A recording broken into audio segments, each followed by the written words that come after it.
नमस्ते सबैजनालाई मेरो अर्को भिडियोमा। अनि आज चाहिँ मैले झापाबाट भिडियो स्टार्ट गर्दैछु किनभने हिजो हामी चाहिँ म र मम्मी झापा झरेको छौँ नि त। मम्मी अलिअलि बिसन्चो हुनुहुन्छ, त्यही भएर म चाहिँ अहिले यहाँ बिर्ता सिटी हस्पिटलबाट भिडियो स्टार्ट गर्दैछु। अनि हाम्रो मम्मी हुनुहुन्छ यता बिरामी मान्छे, पानी पिउनु हुँदैछ। नमस्ते। कस्तो अनौठो देखिरहेको छ मम्मीलाई चाहिँ केही नलगाएर। लाउनु खतरा हुन्छ कि नलाएपछि ढुक्क हुन्छ। हस्पिटलहरूमा चाहिँ गहनाहरू चाहिँ खासै लाउनु असुरक्षित हुन्छ भनेर मम्मीले चाहिँ सबै खोलेर आउनुभएको छ नि त, त्यही भएर। अनि हामीले चाहिँ हिजै हस्पिटल चाहिँ आएको। हिजो चाहिँ हामीले अलिअलि काम गऱ्यौँ। अनि अहिले बिहान चाहिँ खाली पेटमा भिडियो एक्सरेहरू गर्नुपर्ने रहेछ नि त, तर मम्मीले चाहिँ हिजो खाइहाल्नु भएको थियो खाना, त्यही भएर गएको थियौँ। आज चाहिँ हामी 8 साढे 8मै आइपुगेको छौँ। कति धेरै मान्छेहरू हुनुहुन्छ, कति चाहिँ हामी बिरामी हुँदो रहेछ भन्ने चाहिँ यो हस्पिटल आएपछि थाहा हुँदो रहेछ। घरमा त हामी मात्रै बिरामी होला भनेको त साध्यै बिरामी हुनुहुँदैन। हामी चाहिँ अहिले भिडियो एक्सरे गरेर पनि यहाँ रिपोर्ट देखाउनु डक्टरलाई बसिरहेको छौँ। डक्टर चाहिँ आउनु भएको छैन अनि मम्मीसँग बसिरहनु भएको छ यहाँ। तर हाम्रो 35 नम्बरमा देखाउनु पर्ने के हुन्छ अहिले चाहिँ हाम्रो मम्मीको सबै रिपोर्टहरू डक्टरहरूलाई देखाउँदैछौँ। मम्मीलाई चाहिँ सुगर देखा परेर तनाव भयो। अब भने चाहिँ एमआरआई पनि गर्नु भन्नुभएको छ, एमआरआई पनि गर्ने बेला भयो। यहाँ सिटी स्क्यान गरेर पनि आइसक्नु भएको छ। अब यहाँ बस्नु भनेको चाहिँ के हुन्छ हेर्दै गरौँ। भिडियो चाहिँ खासै बनाउनु पाएको छैन नि त, एक्लै छु। अनि उता पनि दुख्नुपर्छ, उता पनि दुख्नुपर्छ। मम्मी चाहिँ खानाहरू खानुपर्ने हुन्छ। मम्मीले भोक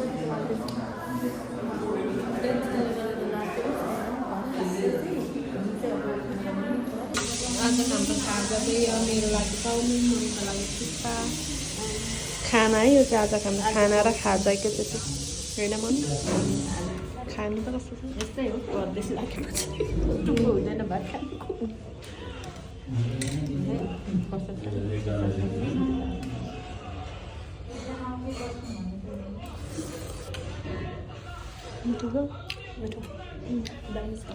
म पनि खान्छु, म त अघि खाएको भोकले कन्ट्रोलै गर्न सकिनँ नि त, त्यही भएर मैले चाहिँ अघि 2-3 घाँस खाएको। तर भिडियो बनाउनै बिर्सिन्छु र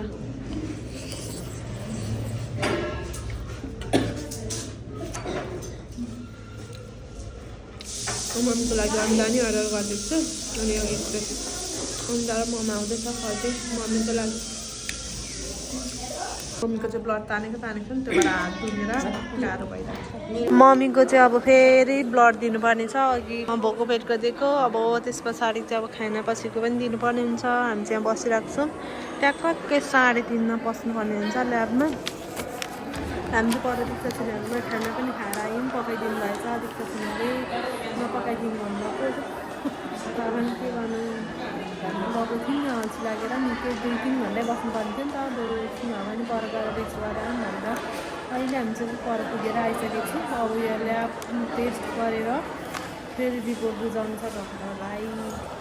हामी चाहिँ अहिले यहाँ मम्मीको ब्लड दिएर यहाँ हस्पिटलको यहाँ अगाडि बसिरहेको छौँ, किनभने हामी चाहिँ रिपोर्ट पर्खेको नि त। अब 4:30 मात्रै रिपोर्ट आउँछ, त्यस पछाडि डक्टरलाई भेटेर घरतिर लाग्नेछौँ।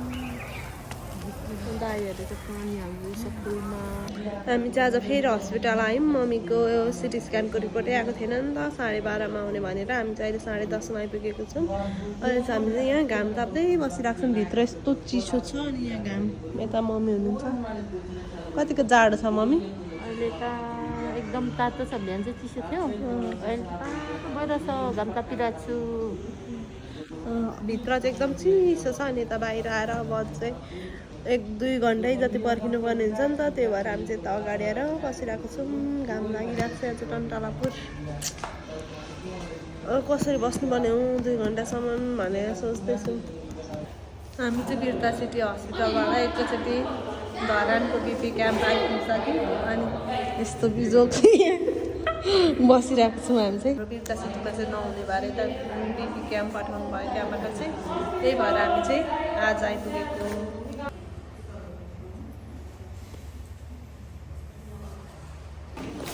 हाम्रो काम चाहिँ आज नहुने भएर भोलि हुने भयो, किनभने 12देखि 1 बजीको भित्र मात्रै हुँदो रहेछ त्यो एउटा टेस्ट चाहिँ। त्यही भएर हामी चाहिँ बाहिर जाँदैछौँ। हामी चाहिँ आजको केही पनि काम भएन, त्यो मिटिङहरू भयो, डक्टरहरूसँग भेट भयो, त्यति नै भयो। त्यही भएर अहिले चाहिँ हामी भानु चौकतिर जाँदैछौँ, त्यहाँ सामानहरू छोडेको थियौँ।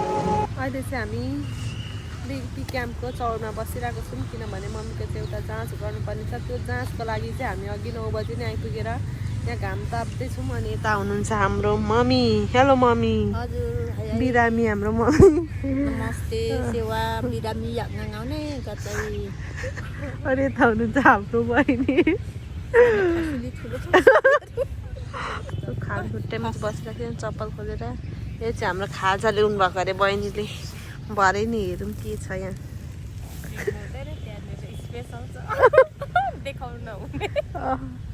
अब भरे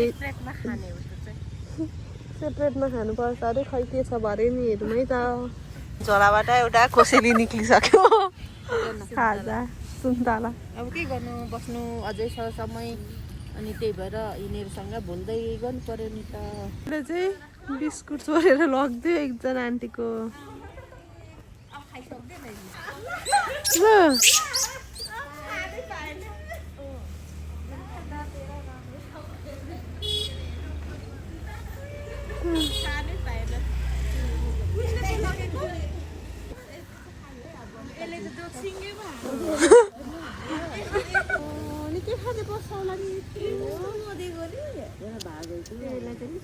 ल अनि पत्ता मात्रै पत्ता प्लास्टिक मात्रै चाहँदैछ।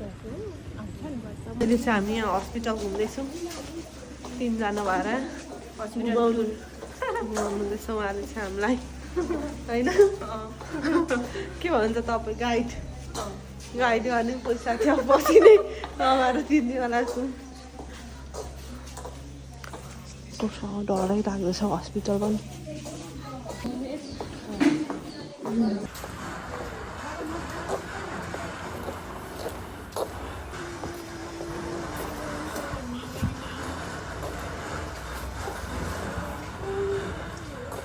कता चाहिँ मुत्तै अगाडि हामी जाँदैछौँ बाटो भुलेर कहाँ पुग्ने हो।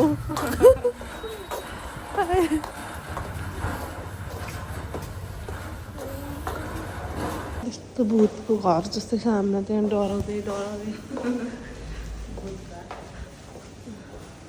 भूत घर जस्तै छ है यहाँ त ठ्याक्कै।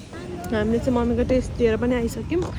फेरि भएन भने चाहिँ फेरि लिनुपर्ने रहेछ। तर मम्मीले चाहिँ डर भएन मम्मी? मम्मीलाई चाहिँ साह्रै दुख्यो अरे। किन हामी चाहिँ अब यसलाई भन्छ एक्लो रोग गएर उठ्नु भयो मम्मी चाहिँ एकदम गाह्रो हुँदो रहेछ नि त चस एकछिन आराम गरेर सिरिन्जले घोट्दा त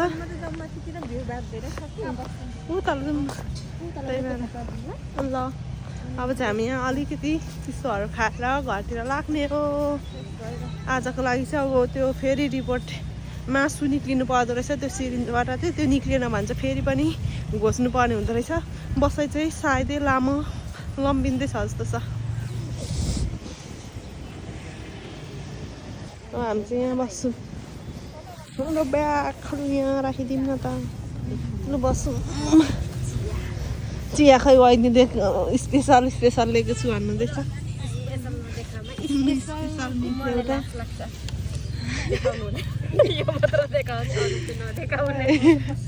के छ गोनी त्यस्तो खतरा नदेखाउनु भनेपछि अब भिडियो बनाउने कुरा पनि भएन नि त। भने चाहिँ हामी एकछिन लजाउँदै खान्छौँ ल। स्ट्रिममा ल्याउनु भएको रहेछ। ल अब चाहिँ हामी खाइसकेपछि फेरि तपाईँहरूलाई भेट्ने छौँ। हेर्दै गर्नु होला। यो चाहिँ बिपी क्याम्प अगाडि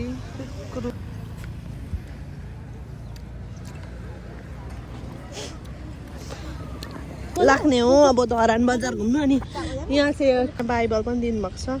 अब पढ्नु चाहिँ भ्याइँदैन हो। हामी चाहिँ फेरि इङ्ग्लिसबाट रहेछ हो। फेरि इङ्ग्लिसकै खतरा ट्यालेन्ट छ नि त। त्यो भएर अब यो पढ्नुपर्छ।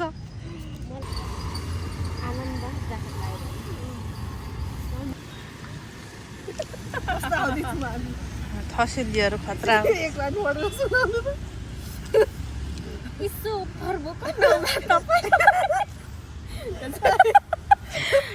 नाउँमा तर म यो बुझ्ने रहेछु नि त। के पढ्नु यो नबुझ्ने ल भाइ यो म पढ्नु सक्दिनँ।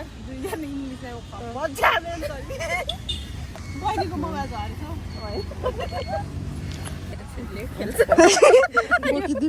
अरूको कल्चरलाई पनि रेस्पेक्ट गर्नुपर्छ किनभने हाम्रो कल्चरलाई मान्छ भने हामीले पनि अरूको कल्चरलाई चाहिँ सम्मान गर्नुपर्छ भन्ने मेरो चाहिँ धारणा हो। अब चाहिँ हामी लाग्यौँ बजारतर्फ, चार्ज पनि छैन जाने जाउँ न त ल। हामी चाहिँ अहिले सुवर्णगिरीमा आएको छौँ भावना दिदीकोमा। के हो तपाईँको नाम? हजुर के हो? भाइजन ला नामै रहेन रहेछ बाबुको त। पाउनु भएन नि तपाईँ? नानीलाई लिनु आएको नि गाडीमा चढेर। याद आएन नि? दिदीहरूको याद आयो क्या होइन? आयो ओके नि